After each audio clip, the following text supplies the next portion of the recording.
অনেকক্ষণ ধরে কান্নাকাটি করতে আসছেন, মেলা রাইত হয়েছে। এই বাচ্চা মানুষের মতন আর কান্নাকাটি করেন না, কান্নাকাটি আপনারা মানায় না। ভাই আমি শেষ, আমি একেবারে শেষ। আপনি এনে আইছেন কেন? বাড়ি যান, আপনার জন্য আমিও বাড়ি যেতে পারতেছি। আপনি আমার লোক এই কথা কেন করলেন?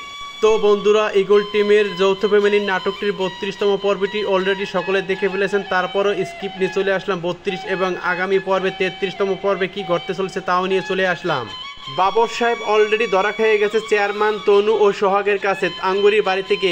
এখন বাবর সাহেব চেয়ারম্যানের বাড়িতে এসে চেয়ারম্যানের সাথে বলতেছে, আপনিও আমার সাথে এই কাজটি করতে পারলেন। 33তম পর্বে কিন্তু এদিকে জান্নাত রাগ হয়ে তার মাকে বলতেছে, তুমি কেন তনুকে থাপ্পড় মারুনি কেন? জান্নাতকে উঠানো দাঁড়িয়ে দেখে তনু দাঁড়িয়ে জান্নাতের সাথে কথা বলার চেষ্টা করলো। এদিকে জান্নাতের মা চলে এসে বলল, বাবা তুমি তোমার মায়ের কথা মতো বিয়ে করো, কেন তুমি জান্নাতের সাথে কথা বলার চেষ্টা করো, চলে যাও। এদিকে সোহাগের বাবা মা দাঁড়িয়ে তনুর বাবা মাকে বলতে আছে, এই নাডা তুই কাকে উদ্দেশ্য করে কথা বলতে আছিস?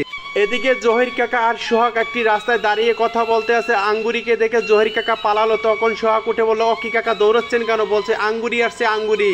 এদিকে চেয়ারম্যানের বাড়ি থেকে অনেক রাত্র করে বাড়ি ফিরে বাবর সাহেব না ঘুমিয়ে বাহিরে হাঁটাচলা করতে আছে আর বলতে আছে, সোহাগ আর তনু আমার সাথে তোরা এরকম করতে পারলি, কুকুরের লেজে পাড়া দিছিস। 33তম পর্বটি 4 সেপ্টেম্বর বিকাল 3টায়।